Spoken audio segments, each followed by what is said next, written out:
Президент Садыр Жапаров улуттук коопсуздук органдарынын кызматкерлерин кесиптик майрам менен куттуктады. Ал мыйзамдуулук жана коопсуздукту сактоо менен өлкөнүн өнүгүүсүн камсыз кылууга коопсуздук органдарынын кызматкерлери зор салым кошуп келерин белгиледи. Ошондой эле коомдун жана мамлекеттин коопсуздугун коргоо жаатындагы негизги милдеттерин татыктуу аткарып жаткандыгын айтты. Улуттук коопсуздуктун деңгээлин жогорулатып, экономикабызды алдыга жылдыруу үчүн жагымдуу шарттарды түзө алабыз. Бул мамлекетибизде туруктуу абалды камсыз кылууга жана өлкөнүн гүлдөп өсүшүнө жол ачат. Бул жаатта коюлган милдеттерге жетишүү үчүн атайын кызматкерлер билимин, тажрыйбасын, кесиптик чеберчилигин жогорулатуу боюнча талбай иштеши керек, деди мамлекет башчысы. Булак президентке эже.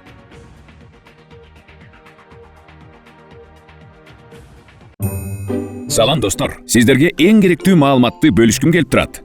Бул Ансар Групп коммерциялык эмес керектөө кооперативи. Сиз үй алып жатканда сумманын 25%-ын тапсаңыз, бизден 75% болот. Каражатты 6 айдан 7 айга чейинки аралыкта алсаңыздар болот. Ал эми сиз 35% төлөсөңүз, биз 65%ды 3 айдан 4 айга чейин даярдап беребиз. Эгерде сумманын 50%-ын сиз төлөсөңүз, калган 50%-ын бизден 35 күндөн 45 күнгө чейин толук сумманы ала аласыз. Төлөө мөөнөтү 10 жылга чейин. Эми жаңы автоунаа алгысы келгендерге ыңгайлуу шарттар каралган. 35% төлөсөңүз, биз 65%-ын 3 айдан 4 айга чейин даярдап беребиз. 50% төлөсөңүз, биз 50%-ын 35-45 күн аралыгында даяр кылып беребиз. Кызмат акы унаанын баасынан болгону 6% алынат. Төлөө мөөнөтү 3 жылга чейин. Ансар Групп менен өз үйүңүздө бакубат жашоону улантыңыз.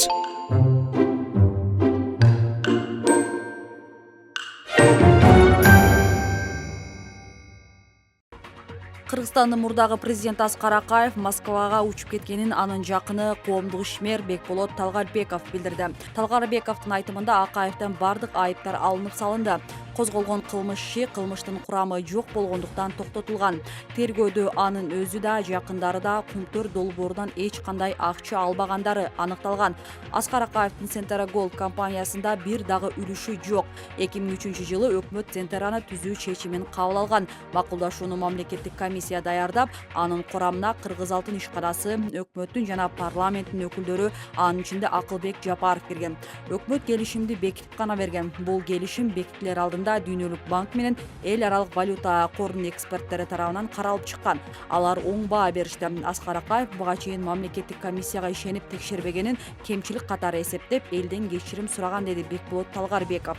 Анын айтымында Акаев Кумтөр боюнча суроолорго жооп берди жана анын катышуусу зарыл болгон бардык тергөө иштери жыйынтыкталды. Ал үчүн Кыргызстанга жол ачылды. Эми каалаган убакта келе алат. Бул сапарда Аскар Акаевди уулу Илим коштоп жүрдү, деди Талгарбеков. Булак элдик медиа. Сейит Атамбаев социалдык тармактагы баракчасына балдарынын сүрөтүн жүктөп, менин дагы балдарым чоң атасыз өсүп жатат. Демек, анын мээрими, камкордугу жок чоңоюп жатат. Чындыгында сагынышат деген билдирүү жазып калтырган. Ага жооп катары министрлер кабинетинин төрагасынын орун басары Эдил Байсалов социалдык тармактагы баракчасына төмөнкүдөй билдирүү калтырган.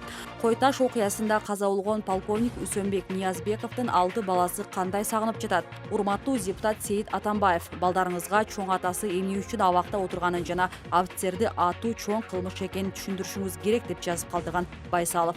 Белгилей кетсек, 2019-жылдын 7-августунда Кой Ташта Атамбаевди кармоо боюнча атайын операция учурунда УКМКнын Альфа атайын бөлүгүнүн командиринин орун басары Үсөнбек Ниязбековго ок тийип жарадар болгон. Ага чукул операция жасалганына карабай, алган жаракатынан улам каза болгон. 47 жаштагы аскер кызматкердин артында 6 баласы калган. Булак Суперкейже. Кытайдын эң улуу жараны Алимихан Сейти 135 жашында каза болду. Бул тууралуу чет элдик басылмалар жазып чыгышты. Маалыматка ылайык, Алимихан Сейти 1886-жылы Синьцзян уйгур автономиялуу районундагы Кумишерик кыштагында туулган. Сейти үй чарбачылыгы менен алектенип, көп сейилдеп, ырдаганды жакшы көрчү. Ал дайыма жашоосунда күлүп, шайыр жүрчү, деп эскерет небереси. Булак Суперкейже.